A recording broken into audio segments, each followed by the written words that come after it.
Well, for months, the United States and Iran have been sending mixed signals about whether they are close to a deal or still on the edge of a war.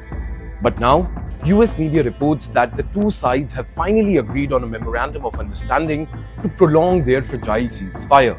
Under this proposed deal, several key provisions are being reported, but one clause in particular stands out and in many ways is the most surprising of all.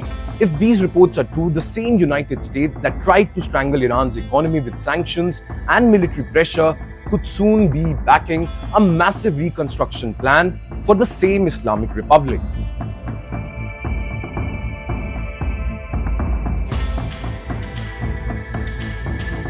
Now, reports in Axios and other US outlets say negotiators have drafted a short memorandum that would halt the war around Iran, reopen the Strait of Hormuz, and launch a 60-day or similar negotiation period on a fuller agreement.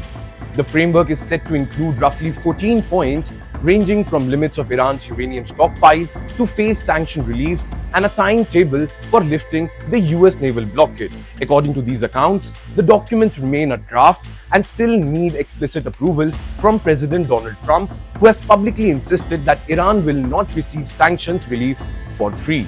Still, both US and Iranian sources quoted in these reports acknowledge that the two sides are closer than ever since the war began for a deal, even if the details remain murky and politically explosive.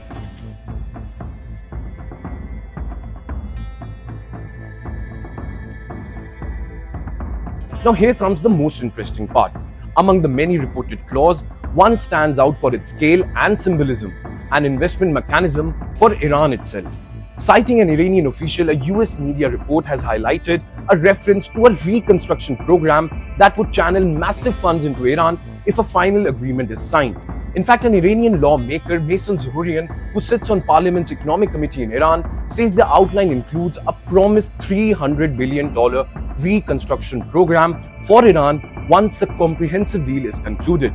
He also added that the same draft envisions ending primary and secondary US sanctions over time, freeing Iranian oil and petrochemical exports, and most importantly, gradually releasing Tehran's blocked funds as talks progress. Now, if this plan is realized, such a package would not only just stabilize Iran's economy, it could give the regime fresh resources after years of war, internal unrest, and Western pressure.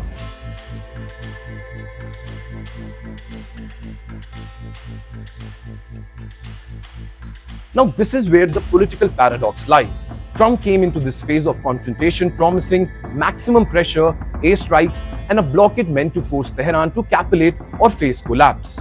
Yet the emerging picture from leaks and Iranian statements points to a deal that could in effect ensure the regime against that very collapse by injecting tens of hundreds of billions of dollars into its future. Well, for now, the proposal is still waiting from Trump's final nod, and the White House publicly denies that sanction relief or major financial assistance is on the table in the short term. But if the reported investment fund and $300 billion reconstruction pledge survives into a signed agreement, it would mark one of the most dramatic turnarounds of this crisis, which is from a campaign to crush Iran's leader to a plan that might help them rebuild. And that's a wrap from my side. Thank you so much for watching. I'm Yash Goel signing off for Times Now Digital. Until next time, take care and keep watching this space for more such videos.